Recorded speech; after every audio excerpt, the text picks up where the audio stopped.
I have proclaimed martial law in accordance with the powers vested in the President by the Constitution of the Philippines.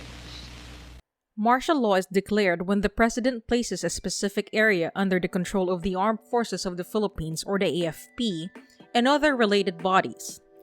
When there is civil unrest or other disasters, the head of state declares it. In the Philippines, martial law is defined by the Marcos regime as a period of injustice, repression of freedom, and cruel torture methods. What was supposed to be a peaceful transition in the country turned out to be a nightmare for the Filipinos. So, whenever September 21 approaches, we are frequently reminded to never forget. And to use that phrase is to recognize how innocent lives were wrongfully taken during the martial law period. And, if anything, we would like to remember the lives of those who vanished without a trace during the martial law, the Desaparecidos. The Desaparacidos were those who allegedly participated in the rebellion against the Marcos regime. They were said to be tortured in inhuman ways, and their bodies or spirits were never at rest. Here are a few stories about the martial law's Desaparecidos. Ronald Jan Quimpo was born in Iloilo City on January 1, 1954.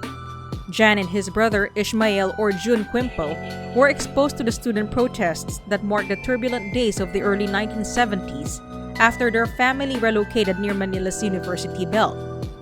Jan, the family's first activist, was described as a mild-mannered, intelligent boy with a rebellious streak. He passed the Philippine Science High School, or the PSHS exams, when he was 13 years old and eventually attended there for secondary school. He joined his fellow scholars in protesting their poor living conditions after being exposed to rundown facilities, late monthly stipends, and substandard living conditions in what was supposed to be a highly regarded institution.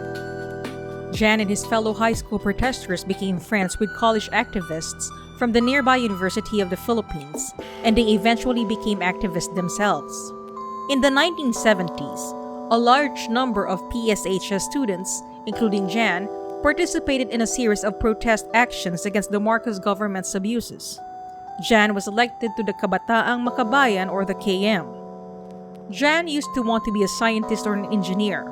In his mind, he wanted to become a cadre, someone who was completely dedicated to serving the masses in a revolutionary way.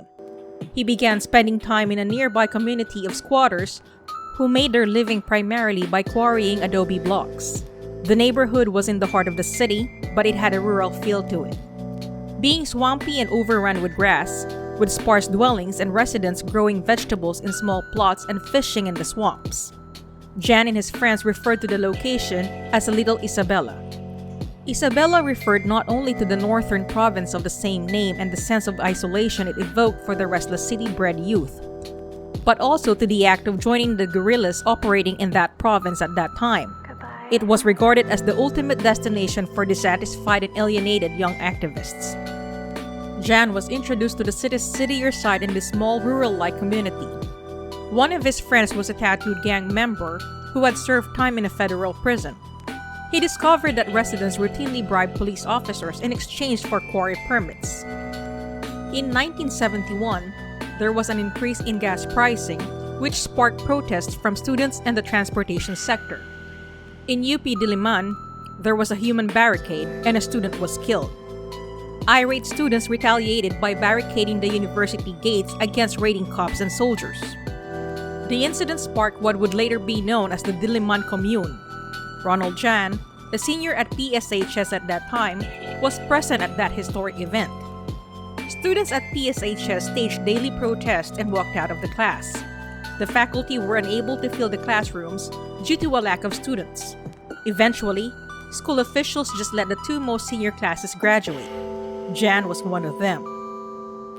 While Jan passed the college entrance exams at UP Diliman, he went to school to meet fellow activists and recruit others rather than to attend classes. He soon dropped out and became a full-time activist. He packed his belongings and left for the KM headquarters. Jan was at the home of schoolmate Marie Hilao on April 4, 1973, when a group of anti-drug troopers arrived demanding to see Marie's brother, who was also an activist. After failing to locate their intended victim, they abducted Jan, 2 other PSH's students, and 2 of Marie's sisters. All of them were subjected to physical and psychological abuse. Lily, one of Marie's sisters, died of a heart attack on April 7th, according to anti-narcotics officials. The torture sessions ceased following Lily's death. Jan was transferred to a detention cell and released 3 months later. He returned to school, kept a low profile, and continued to support his activist siblings. Jan spent the majority of his time at home after his release, cleaning the house or quietly doing chores. He then resumed his studies at the University of the Philippines Department of Geology. However, he declined invitations to resume his previous involvement. He joined a fraternity and occasionally saw old high school friends. He also continued to support his siblings who were activists as well. Constables raided the Quimpo house one day in October 1977, looking for Ronald Jan's younger brother, Ishmael Jr., who was out at that time. The soldiers left without making any arrests. Ronald Jan left home one morning 2 weeks later, saying he was coming home for dinner. He never came back. The family's efforts to locate him were futile. They received reports that Ronald Jan had been seen in a number of public places, strangely turning away when approached by a friend. They concluded that he had been arrested and was most likely being used to track down other activists. But the reports stopped soon after, and Jan was never seen again. He was 23 years old. There have been survivors who have lived to tell the tale. They were abused and tortured mentally, physically, and sexually. They were electrocuted, beaten, and even forced to play Russian roulette. These are only the beginning of their torment.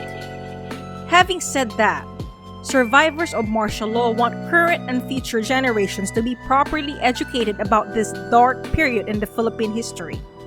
The administration violated human rights and suppressed people's liberty. Filipinos were brought out of the dark because there were people who fought for their freedom. Those who gave their lives for the democratic nation we live in deserve to be remembered and honored. We can't do that if we forget about martial law. As citizens of this country, we have a responsibility to protect the freedom that the martial law heroes fought for. It's time to educate ourselves and look for leaders who want to help people. It is time to act wisely and fight for our right to have great leaders in positions of power. We cannot allow history to repeat itself. So, we must never forget.